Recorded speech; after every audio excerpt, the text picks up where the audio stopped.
Cartografías. Viajes por correspondencia. Con Laura Piñero.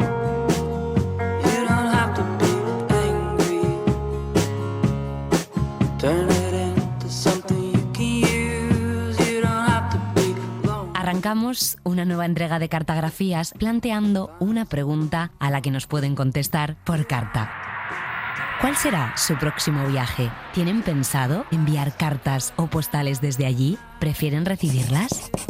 Tal vez se hayan olvidado de esta bonita costumbre. Antes del boom tecnológico y telefónico, escribir durante un viaje, como nos recordó Enrique Bunbury, era un ritual casi sagrado. Yo disfrutaba enormemente, sobre todo cuando estaba de viaje y escribía cartas, porque aunque sabía que muchas veces las cartas podían llegar incluso más tarde que yo, era una forma de comunicación más profunda y más completa muchas veces que una llamada telefónica. Abrías más tu corazón, contabas más profundamente cosas que te habían impactado del viaje o de cómo te sentías en el viaje, ¿no? I'm not a man, I'm not a woman. Pero lo hemos cambiado por mensajes breves a través de WhatsApp y fotos en redes sociales. Cambia la forma y tal vez algo de la profundidad de la comunicación. Con el ánimo de invitarles a recuperar el hábito, pero sobre todo de entretener, a lo largo de esta hora de programa vamos a visitar diferentes lugares del mundo con las cartas de personalidades de otras épocas. Serán viajes de placer, profesionales o iniciáticos como el que ocurre en El Camino, la novela autobiográfica que narra el viaje de Estados Unidos hasta México del alter ego del escritor Jack Kerouac y de su amigo, el rebelde y carismático Neal Cassady. La única gente que me interesa es la que está loca, la gente que está loca por vivir, loca por hablar, loca por salvarse, con ganas de todo al mismo tiempo, la gente que nunca bosteza ni habla de lugares comunes, sino que arde como fabulosos cohetes amarillos explotando igual que arañas entre las estrellas, y entonces se ve estallar una luz azul y todo el mundo suelta un ¡ah! Isn't it dead? Foolish questions you might as well reply.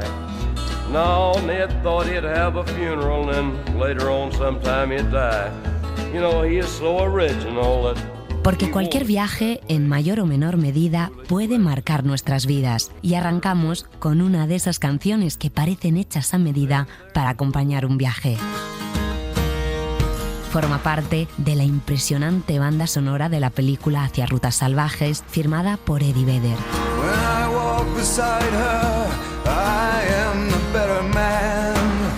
Representa la grandeza de la naturaleza frente a la vulnerabilidad del ser humano porque cuenta la historia real de Christopher McCandless, un joven norteamericano brillante que tras graduarse en la universidad dejó todo para recorrer América del Norte en busca de una vida auténtica, alejada de la sociedad de consumo. Si consigues sobrevivir, pégame un toque. Mi número está dentro de las botas. Gracias.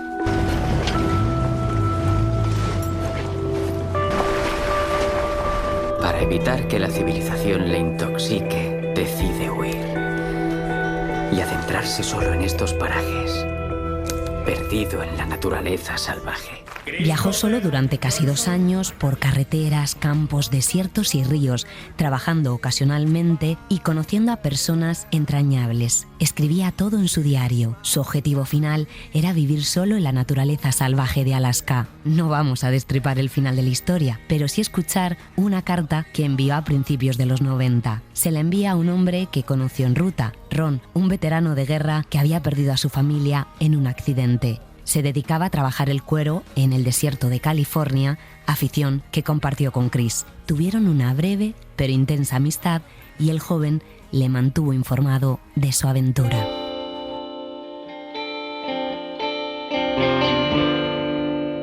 Soy Alex. Llevo casi 2 semanas trabajando aquí en Carthage, Dakota del Sur. Llegué 3 días después de nuestra despedida.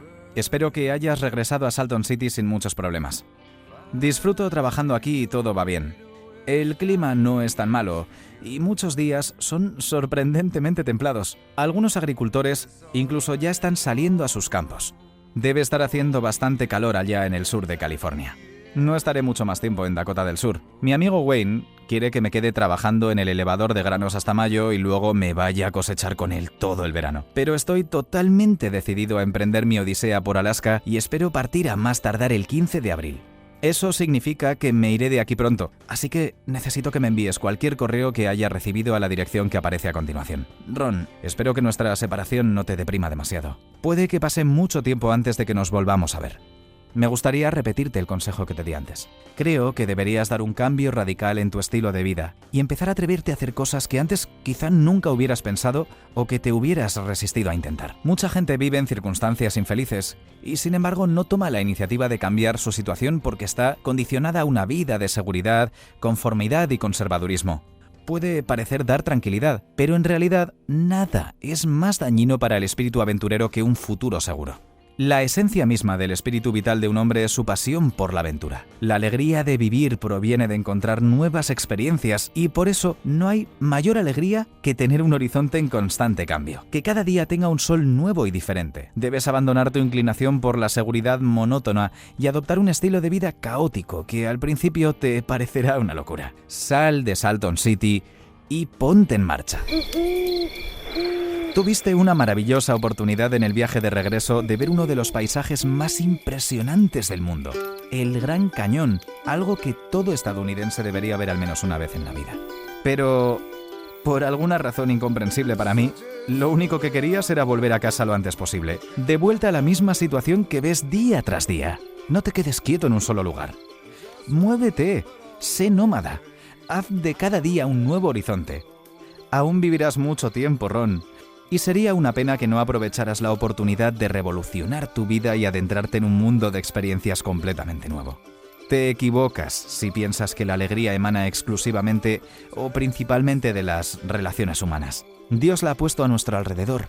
Está en todo lo que experimentamos. Solo tenemos que tener la valentía de romper con nuestro estilo de vida habitual y adoptar una vida poco convencional. La única persona contra la que luchas es contigo mismo y tu terquedad para afrontar nuevas circunstancias. Espero de verdad que tan pronto como puedas salgas de Salton City, subas una pequeña caravana a tu camioneta y empieces a ver la gran obra que Dios ha hecho aquí en el oeste americano.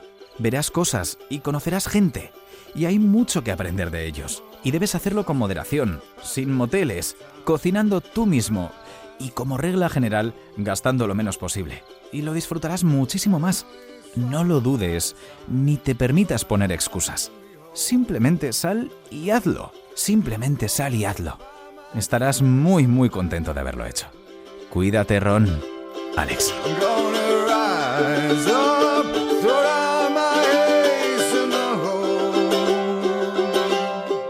La película está basada en el exitoso libro del mismo nombre publicado por el periodista y alpinista Jon Krakauer. Durante su investigación se sintió profundamente identificado con Chris.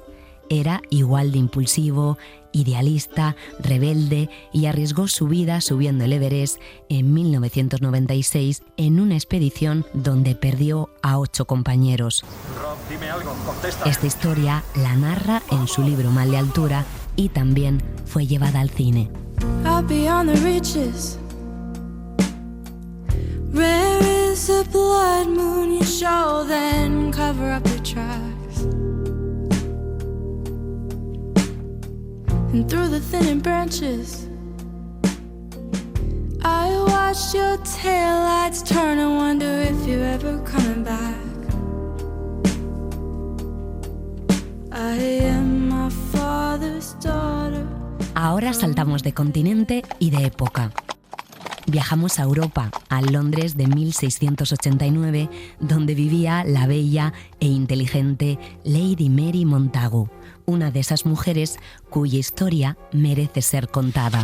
Nacida en el seno de una familia noble inglesa, se educó de forma autodidacta, en secreto, utilizando los libros de la biblioteca de su padre. Se dice que, a los 15 años, su formación era equiparable a la de los varones de su edad. Durante su juventud, conoció a Mary Astell, escritora pionera del feminismo en Inglaterra, que marcó su personalidad.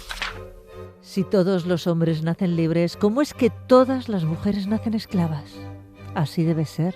Si estar sometidas a la voluntad inconstante, incierta, desconocida y arbitraria de los hombres constituye la condición perfecta de esclavitud.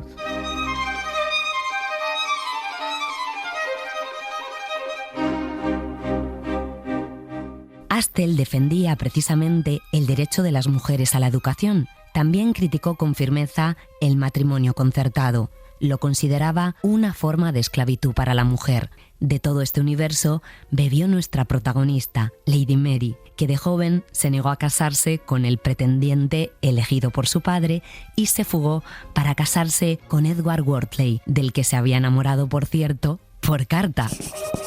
Era miembro del Parlamento británico y durante los primeros años de matrimonio vivieron en relativa calma en Londres. Sin embargo, todo cambió cuando ella y su hermano, como tantos otros ciudadanos de la época, enfermaron de viruela. Su hermano no logró sobrevivir y a ella le quedaron secuelas visibles. La viruela era una de las enfermedades más temidas de Europa. Su carácter altamente contagioso la convertía en una amenaza constante para todas las clases sociales.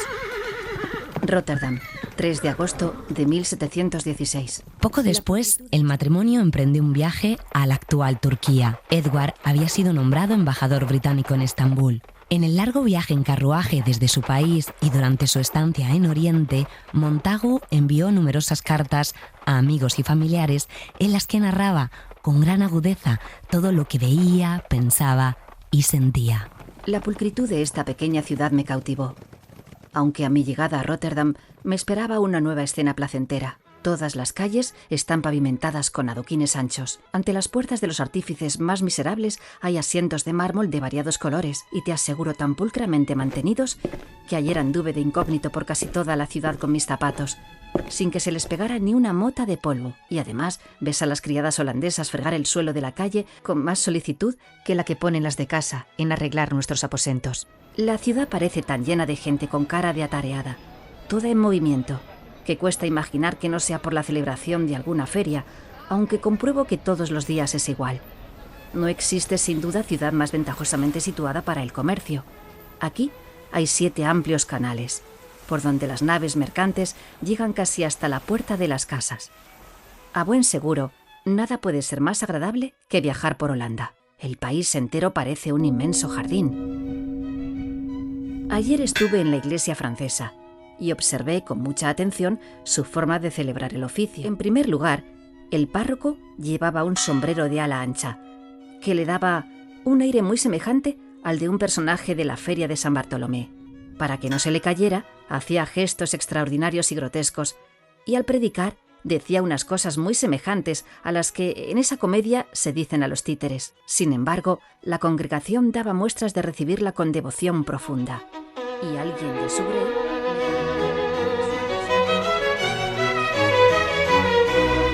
Estas misivas, que más tarde serían recopiladas y publicadas por su sobrina, no solo ofrecen una mirada fascinante sobre la vida en el Imperio Otomano, también sobre la personalidad curiosa de la autora. Se convirtió en una de las primeras mujeres occidentales en relatar con profundidad y sin prejuicios aquella cultura. El asmak o velo turco no solo me resulta muy fácil de llevar, sino incluso agradable. Y si no lo fuera, estaría dispuesta a soportar algunas incomodidades para satisfacer una pasión que se ha vuelto tan poderosa en mí como la curiosidad. Sofía es una de las ciudades más hermosas del Imperio turco y famosa por sus baños termales, frecuentados tanto por placer como por salud. Me detuve allí un día expresamente para verlos. El edificio del baño es amplio, de piedra y con varias salas abovedadas. Ya estaba lleno de mujeres. Algunas recibían masajes, otras se lavaban o conversaban. Me dijeron que eran cerca de 200. Lo más sorprendente fue la naturalidad con que todas estaban completamente desnudas, sin ocultar belleza ni defecto. No vi entre ellas ni una sonrisa sarcástica, ni un gesto indecoroso. Había una compostura natural, majestuosa incluso. Me invitaron con cortesía a sentarme entre ellas y repetían «Úcele, pécúcele», que significa encantadora, muy encantadora. Lo que más me impresionó fue la sensación de libertad. Me parecía estar en una república femenina apartada del mundo, donde las mujeres eran dueñas de su tiempo y su cuerpo. No había presencia masculina ni mirada que juzgara, y era evidente que allí se sentían a gusto, entre iguales. Jamás he visto un espectáculo tan singular. Fue una experiencia reveladora que me mostró otra forma de sociabilidad femenina, muy diferente a la que conocemos en Inglaterra.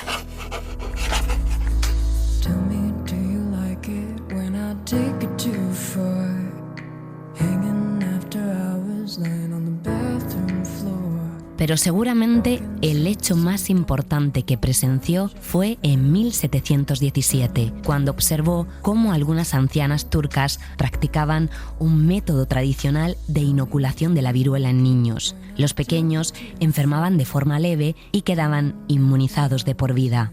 Hay un grupo de mujeres mayores que se dedican profesionalmente a realizar esta operación cada otoño.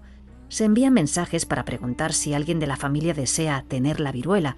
Se organizan reuniones con este propósito, comúnmente de 15 o 16 personas, y entonces la mujer llega con una cáscara de nuez llena de materia de la mejor clase de viruela. Pregunta qué venas desean que les abra.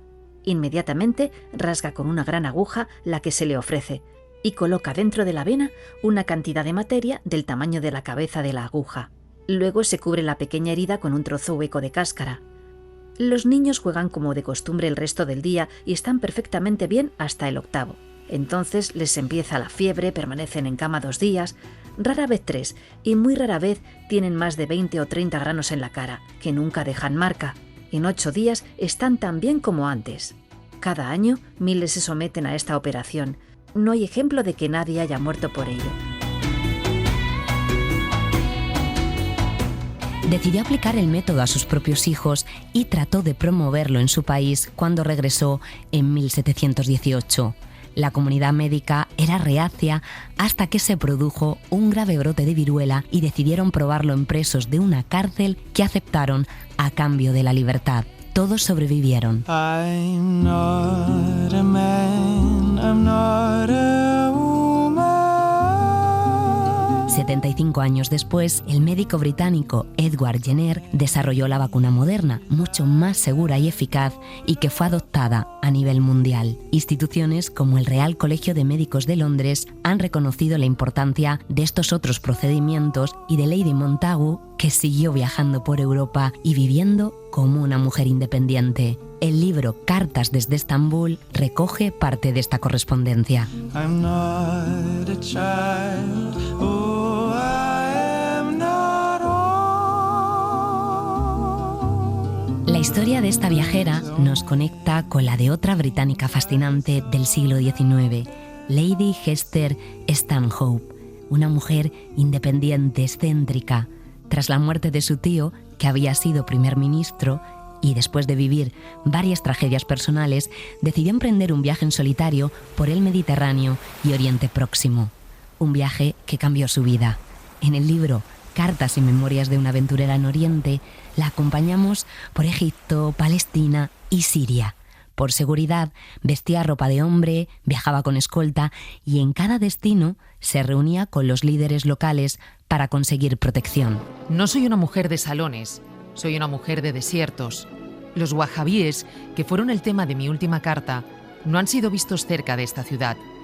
Se dice que un pequeño grupo de ellos ha llegado a Palmira, pero eso no tiene importancia. No sé si fue el rumor de que estaban en camino hacia aquí, o si el pachá no pudo resolver la disputa con sus tropas, lo que le llevó a enviar una orden directa a una figura antigua como Sir David para que viniera directamente, el jefe de todo lo militar en Siria, no lo sé. Pero este hombre sensato, popular y activo apareció de repente y poco después recibió órdenes de tomar las tropas y recorrer todo. Durante el tiempo que estuvo aquí, expresó un gran deseo de conocerme y que yo lo visitara. Porque dijo, estaré muy celoso de mi propio jefe si ella no lo hace. Conociendo el estado de las cosas, el espíritu rebelde de las tropas, su exaltación con su llegada, consideré que esta visita era algo temible y, sin embargo, me sentí decidida a ir. Primero tuve que atravesar un patio lleno de caballos, luego caminar entre varios cientos, quizás 1000, y después presentarme ante no menos de 50 oficiales y notables. El viejo jefe se levantó para cederme su lugar. Permanecí allí alrededor de 1 hora. El viejo estaba tan encantado conmigo que me ofreció su propia casa en el desierto para que la habitara todo el tiempo que quisiera. Me ofreció 100 monedas para escoltarme por todo Siria. Nada podía igualar su cortesía. Al día siguiente Me regalaron un hermoso caballito árabe de 2 años para que lo entrenara a mi manera. El jefe de 40.000 árabes, Mohana el Fadel, llegó al mismo tiempo para recuperar 4.000 camellos y varios miles de ovejas que el pachá había confiscado. Sus hijos han sido mis amigos desde que llegué aquí, pero como al padre se le considera tan duro como astuto, pensé que sería difícil manejarlo como lo he hecho. Deseo conocer a este pueblo extraordinario. Clavo mi remo en el agua, llevo tu remo en el mío. Creo que he visto una luz al otro lado del río. Hola, soy Héctor Enríquez Jiménez, arquitecto de profesión y natural de Las Palmas de Gran Canaria. Empecé el coleccionismo de tarjetas postales desde bien niño. Primero con todas aquellas tarjetas postales que recibían mis padres, de los familiares y de los amigos.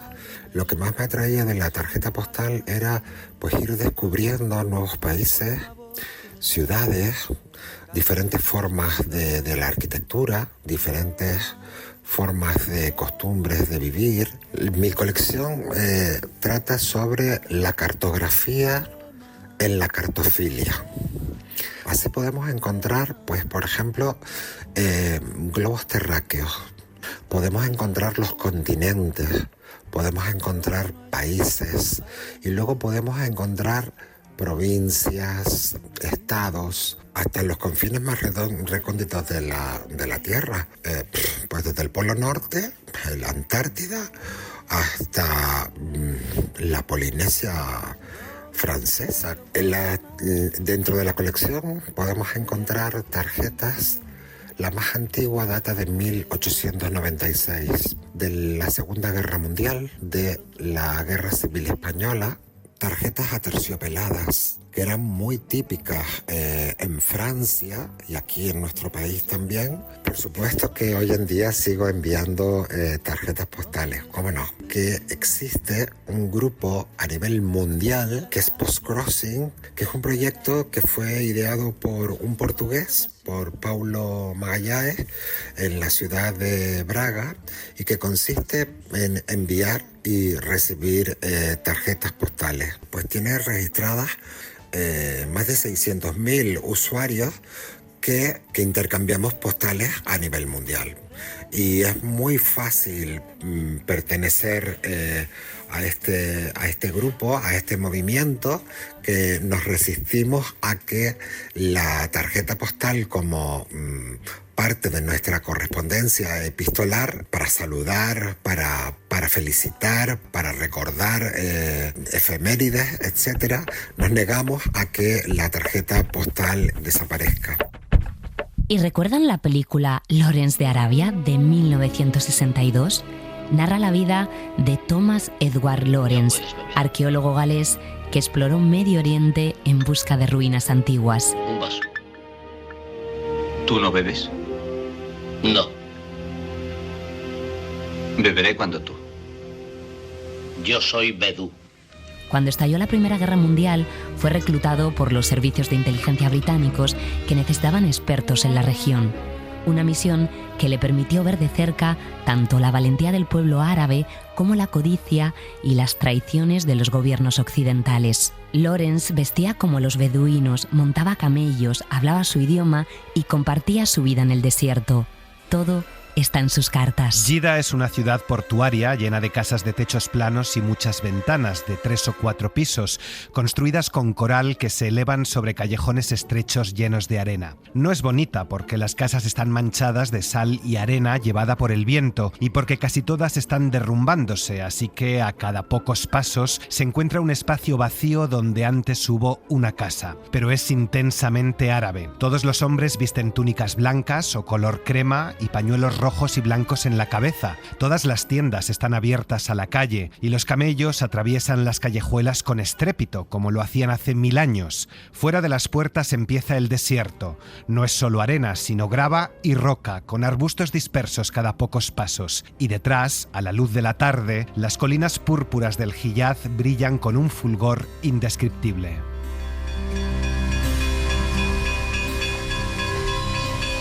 Really doesn't hurt anymore. ¿Cuántas veces, después de pasar por un momento difícil, han sentido ganas de hacer las maletas y de viajar? Le sucedió al pensador alemán Goethe. A los 37 años tuvo una crisis existencial. Ya era famoso por obras como Fausto, pero estaba agotado y no soportaba la burocracia de su ciudad. Así que, sin avisar a nadie, se fue solo de viaje por Italia, en 1786. Necesitaba aire, escapar y cumplir un sueño de juventud. Incluso usó otro nombre, Filippo Miller, para poder vivir la experiencia desde el anonimato. Durante el viaje escribió numerosas cartas a sus amigos y llevó un diario. Pasó por Verona, Venecia, Roma, Nápoles, Sicilia.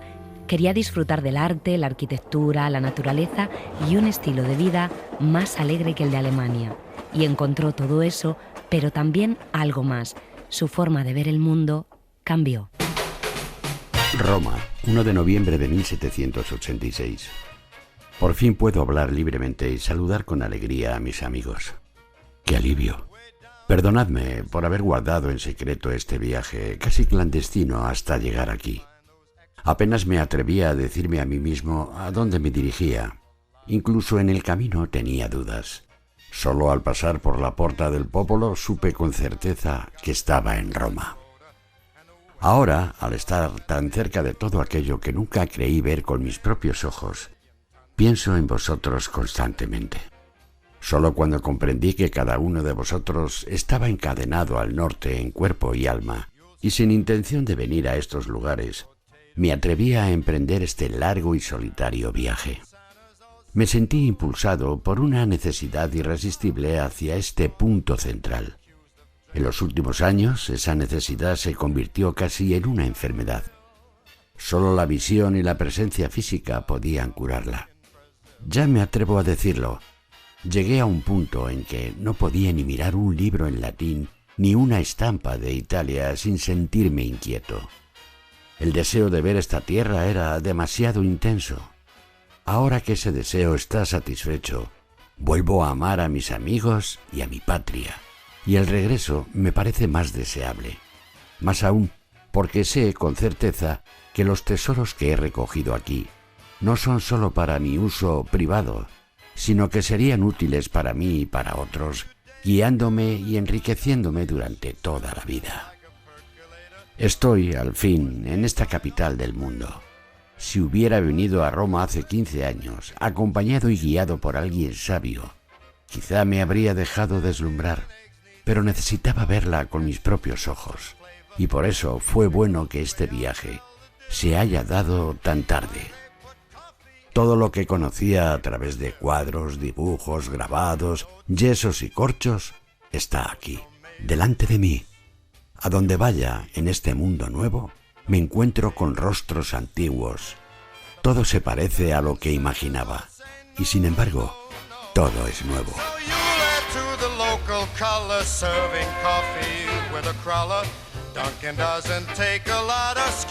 Este viaje nos conecta también con el de otra escritora, Mary Shelley. Con solo 16 años, se escapó con el poeta Percy Shelley, su amante y futuro esposo, y su hermanastra en un viaje por Europa que escandalizó a la sociedad inglesa.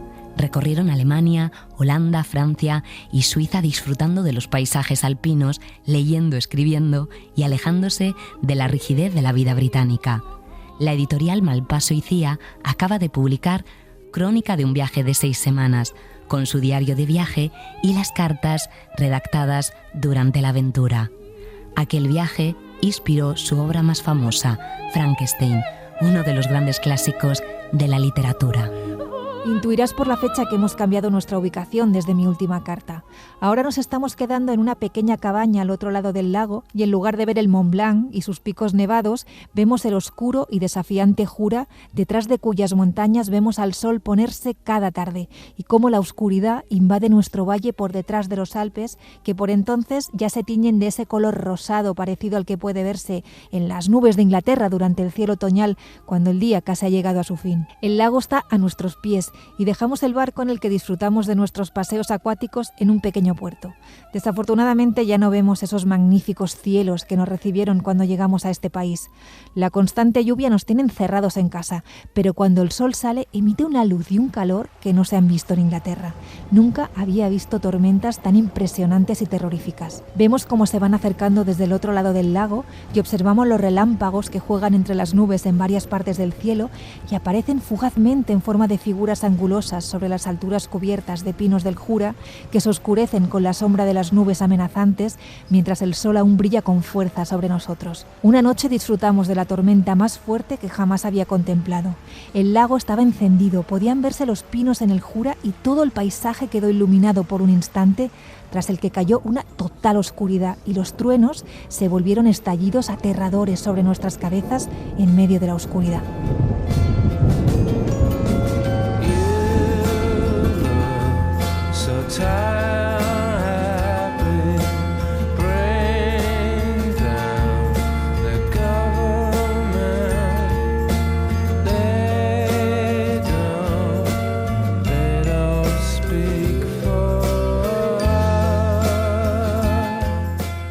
También podríamos viajar durante meses por los lugares que visitó Dickens como París, Nápoles o Nueva York.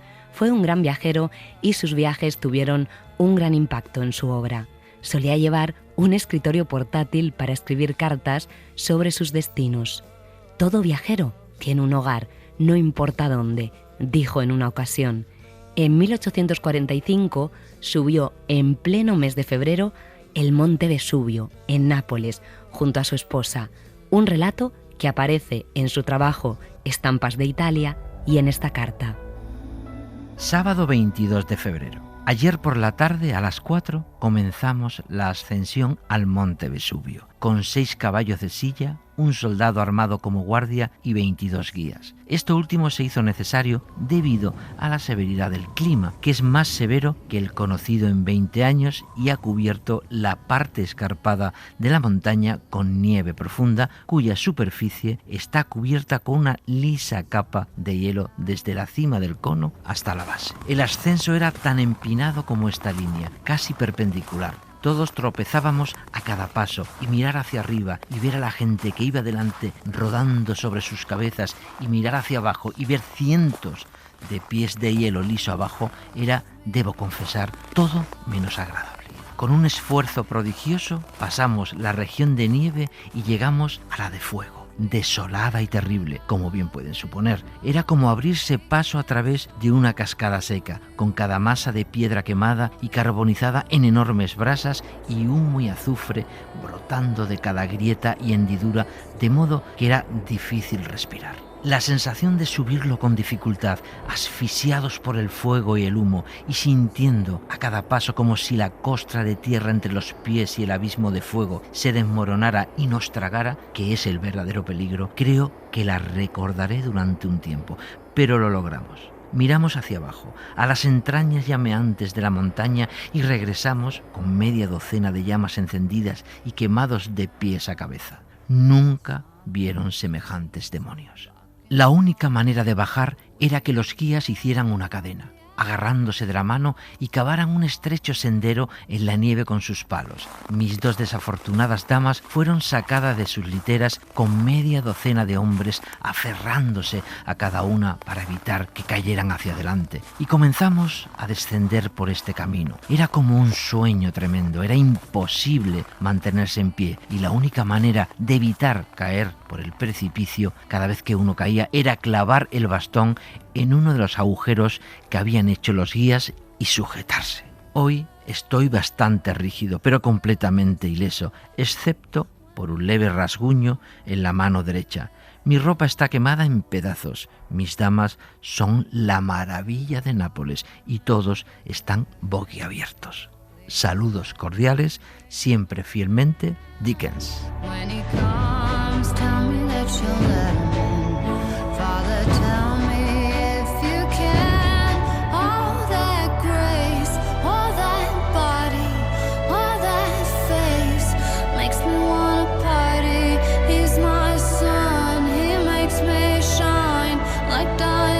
Y nuestra última parada es Estados Unidos, concretamente el estado de Massachusetts.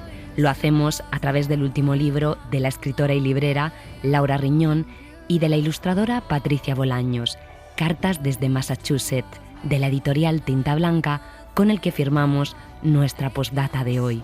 Un libro de viajes con la literatura, el arte, la historia y muchas emociones de fondo. Querida Patricia, durante el vuelo pensé acerca de muchas cosas. Se me da bien pensar más de la cuenta. No creo que sea fácil ordenar los pensamientos en una libreta, porque mi intención es alejarme de mí y conseguir que me acompañes a lo largo de este viaje. No marearte con ideas que interfieran en este paseo que daremos juntas. Yo creo que cuando la gente dice que se marcha para desconectar, no está siendo del todo sincera. He partido muchas veces sin brújula y sé que cuando partimos así, hacia un destino que no está marcado en los mapas, fingimos querer desaparecer en el horizonte y no mirar atrás, como si en el trayecto fuera a suceder algo milagroso que nos cambie, algo que transforme nuestra realidad. Pero siempre que partimos, lo hacemos para abandonar una parte de nosotros o para encontrar aquello que anhelamos, aunque la mayoría de las veces desconozcamos el qué. A veces hay que ir en busca del silencio, ¿no te parece? Y eso es lo que hice. Planeé hacer este recorrido por Massachusetts en numerosas ocasiones, aunque ya conociera muchos de los lugares que visité en días perdidos, en los diarios que no siempre escribí, que no siempre guardé. Idealicé los recuerdos. ¿Acaso el tiempo nos sirve para eso?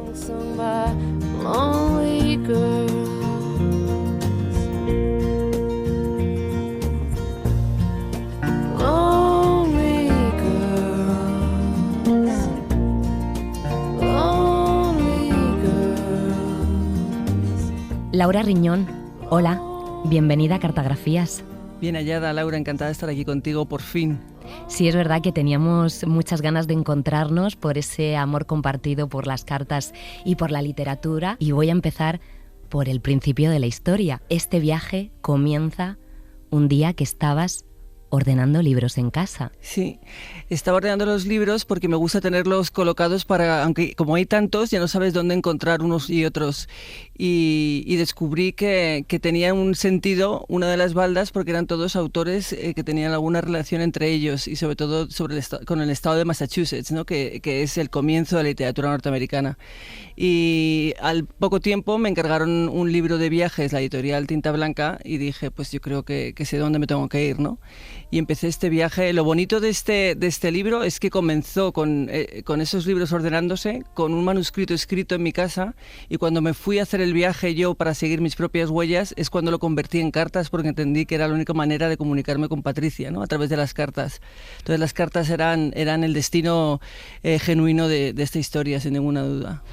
Ahora iremos al detalle de esas cartas, pero a mí me gustaría saber cómo comienza tu relación con la literatura norteamericana. ¿Quién te inculca ese amor por esos autores en concreto?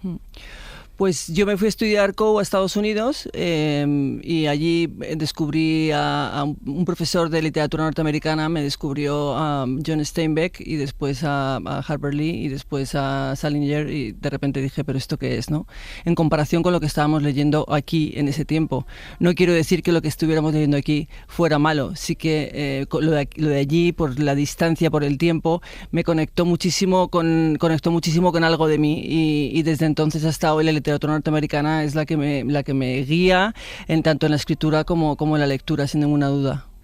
Has elegido el formato epistolar para contar y dar forma a este libro de viajes. Son cartas que envías y que diriges a Patricia, que ilustra el libro. ¿Este proceso cómo fue exactamente? ¿Las cartas realmente están escritas desde allí y las llegaste a enviar? ¿O las diste luego a la vuelta, las enviaste por correo electrónico, por correo ordinario? Bueno, yo tengo mucha suerte en la vida porque si algo hago bien es escoger a las personas con las que quiero caminar. Y escoger a Patricia Bolaños fue un acierto total, porque en esa aventura en la que me embarqué, yo no solamente quería hacer este libro, sino que quería hacer algo mágico con este libro. Tan pronto aterricé en Boston, cuando ya empecé a realizar el viaje que después he contado, cada noche en el hotel escribía un correo electrónico, claro, porque necesitaba ese tiempo rápido, ¿no? Pero sí, querida Patricia. Y empecé, querida Patricia, he llegado a Boston y la primera carta que le escribí desde Boston dije, espérate un momentito, que es que este libro lo estoy haciendo mal. Este libro realmente son cartas. Y lo que hice fue, cuando llegué a Plymouth, que es donde está el Mayflower, que es el comienzo de la historia norteamericana contemporánea, fue desde allí mandarle una postal en papel, claro, una postal normal y corriente, y le puse, aquí empieza la historia que inspiró nuestro libro, y se la envié por correo, ¿no? Qué bonito. Entonces luego sí que nos enviamos, ella me envía, de repente está en la casa de Hemingway porque ella vive en Estados Unidos y me manda una postal desde allí. Esa relación epistolar sigue, ¿no? Y sigue con los correos electrónicos o con cartas en papel. A veces es que tardan en llegar y cuando llegan ella ya sabe todo lo que le voy a contar, ¿no? Pero me parece que escribir cartas en papel yo lo sigo haciendo, y luego con amigas que viven en Madrid, o lo hago con mi familia. Me gusta mucho, creo que es la esencia de lo que somos, ¿no? The way you wear your hat. A pesar de la distancia que nos separa, al combinar mis palabras con tus colores, tengo la sensación de estar haciendo el viaje 2 veces. Es como meterme en una de esas películas en las que todo se vuelve plástico y de pronto te ves dentro de la pantalla convertida en un dibujo animado. Y este pensamiento es el que me ha acompañado durante mi paseo matutino por Beacon Hill, uno de mis barrios favoritos de Boston. Si te despistas, cuando caminas por este barrio, puedes terminar formando parte de un rodaje al doblar cualquier esquina. Sus calles no parecen un escenario, lo son. Es muy agradable amanecer rodeada de edificios de ladrillo y árboles tan bien alineados sobre la acera, y ralentizar el paso sobre el suelo adoquinado que te transporta a un tiempo anterior. El silencio reconforta cuando la ciudad empieza a desperezarse. Un placer para los que nos imaginamos viviendo una vida que no es la nuestra, aunque pudiera parecerlo. The way we dance till 3.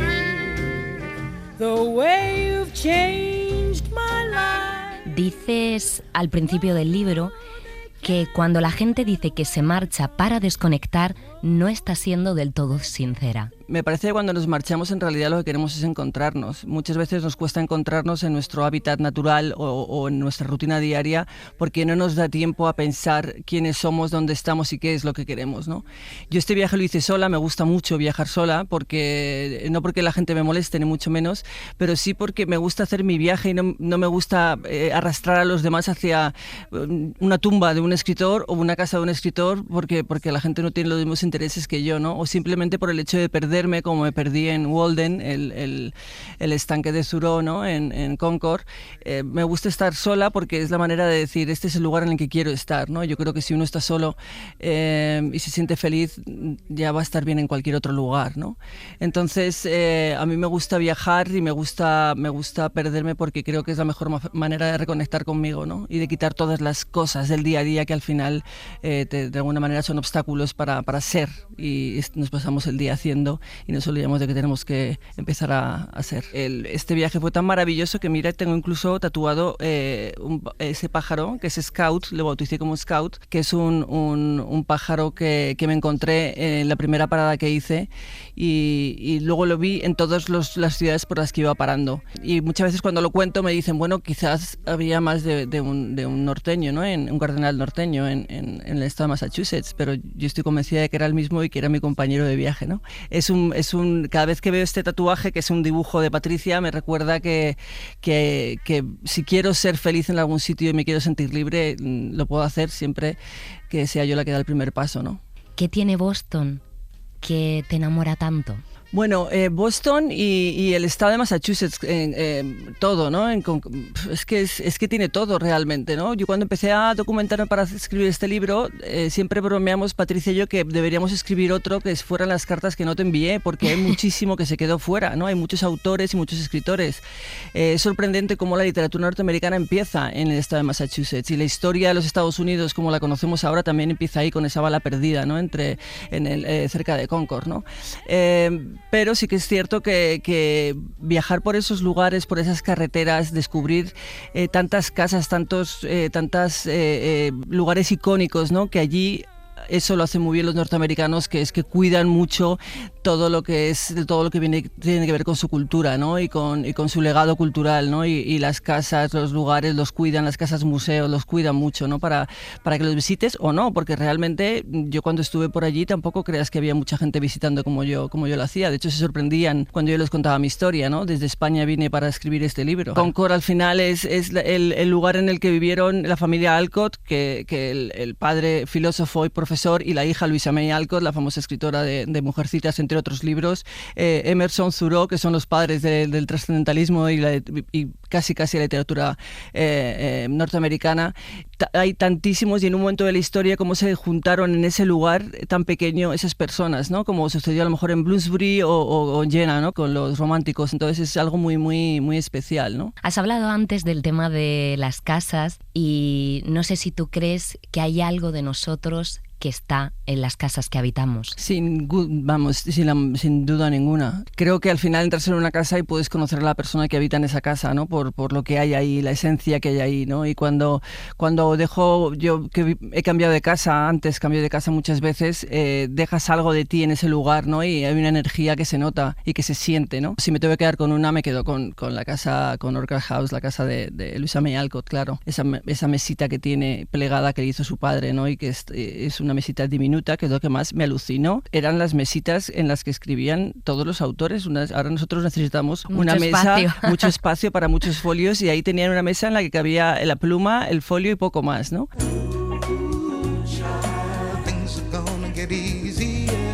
Me llamo Patricia Bolaños y soy ilustradora. Os hablo desde mi casa en Brooklyn, Nueva York, ciudad en la que vivo desde hace 9 años.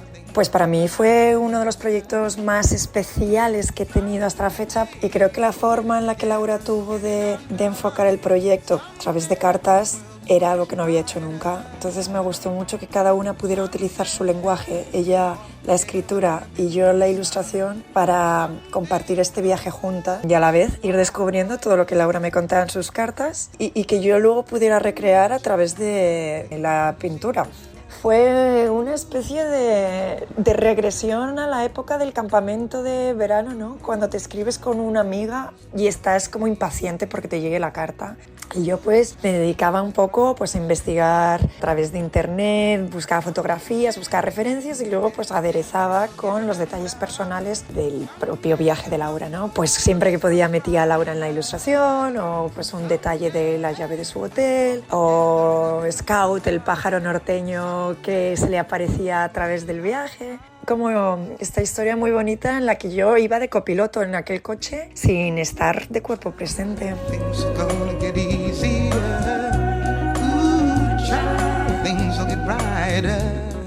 Es muy importante cómo cuentas la historia de esa zona, pues desde la Guerra de Independencia, la relación con los indígenas. No sé si se ha contado bien la historia de Estados Unidos y qué has aprendido tú de ella en este viaje. No, nos ha contado bien,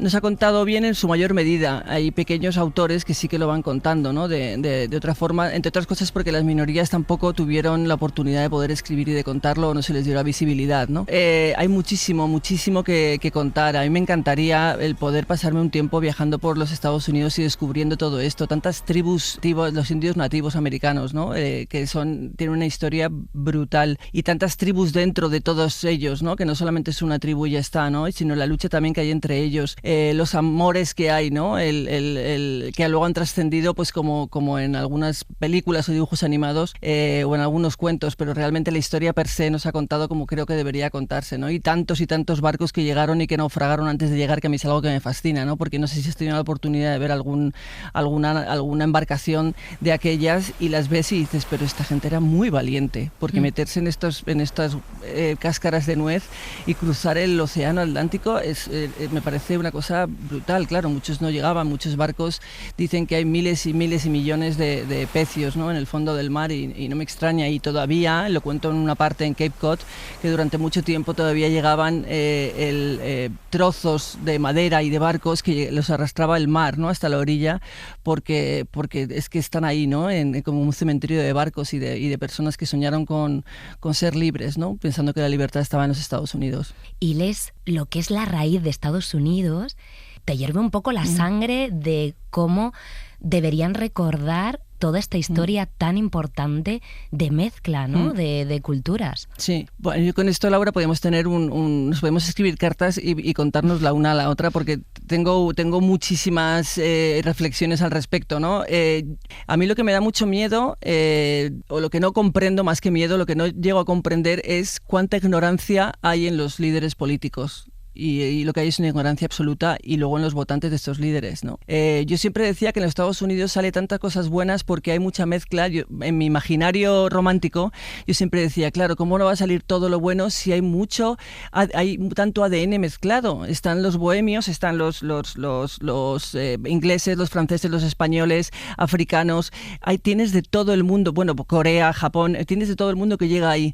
Y todos los que llegan ahí tienen algo en común, que es buscar una vida mejor, ¿no? Entonces, con ese denominador común, todo lo que está encima de la fracción solamente puede sumar algo a lo que es el ADN del norteamericano, ¿no? Y cómo pueden hacer lo que están haciendo es que no se puede comprender, porque si cualquiera de ellos le preguntas y se va a su árbol genealógico, hace 3, 4 o 5 generaciones habrá algún nombre propio o algún apellido que no haya nacido en los Estados Unidos, ¿no? Entonces, me parece que el crear esas fronteras que estamos creando y esos muros que estamos creando, lo único que hace es formar un universo, un planeta que a mí personalmente cada vez me gusta menos, ¿no? Porque no entiendo. Este libro propone, yo creo, 2 antídotos contra la falta de tolerancia, que es viajar y leer. Exacto.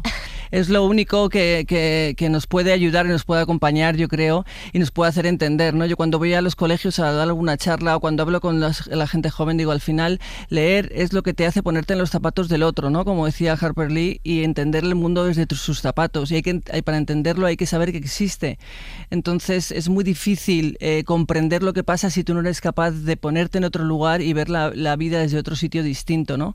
Y leer y escribir también, aunque no sea para publicar, pero escribir cada quien un poco al día, eso viene muy bien porque te ayuda a leerte y a comprenderte, ¿no? Y a liberar muchos pesares que posiblemente te ahorren más de una terapia en el día de mañana. Una no sabe cuánto le ha influido un lugar hasta que se va. Totalmente. Mira, ¿cómo te ha marcado? Se me pone la piel de gallina. Este lugar. Este lugar me ha marcado mucho, este viaje me ha marcado muchísimo. Hacerlo con Patricia fue un regalo, la verdad, porque nos prometimos que algún día lo haríamos juntas y sé que lo haremos. ¿Te ha hecho más fuerte, más creativa, más soñadora? Me ha hecho conectar con la lectora y la escritora que siempre fui. Yo este viaje lo hice con 47 años y no, hasta que no llegué a ese viaje no me sentí. Y llevo 3 novelas publicadas antes de esto. Pero hasta que no llegué a este viaje no dije, ¡buah! Ya estoy ahí, ¿no? No sé, fue una cosa rarísima, porque fue un viaje que yo me regalé para luego publicarlo, pero me lo regalé porque quería conectar con todo eso que en algún momento me hizo llegar al lugar en el que estoy ahora. Entonces, que todo se juntó aquí. Las cartas, porque yo aprendí a escribir escribiendo cartas. Yo no fui a una escuela de escritura. Yo escribía cartas desde niña y siempre he escrito cartas, sigo escribiendo cartas. Es la mejor manera de ser honesto contigo mismo, ¿no? Y con la persona a la que se las envías, ¿no? Y no tener cuidado con las emociones, sino dejarlas que se quedan en el papel, ¿no?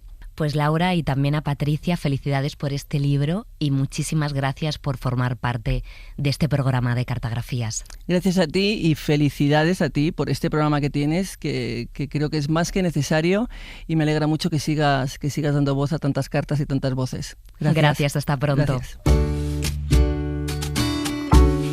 Nos vamos. Estamos en cadenaser.com, Ser Podcast, plataformas, en la dirección postal de la radio y en cartografías@cadenaser.com.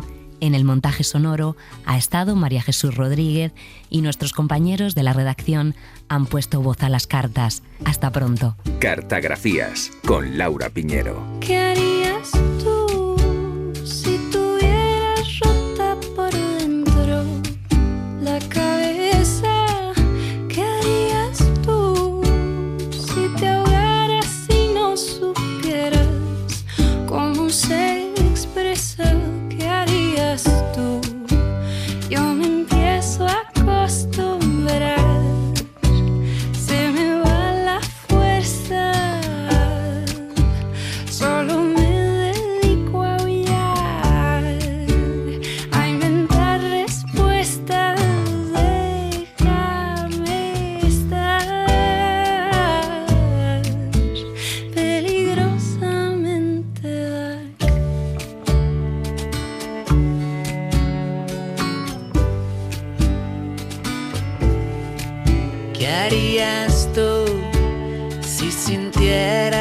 enfermedades misteriosas.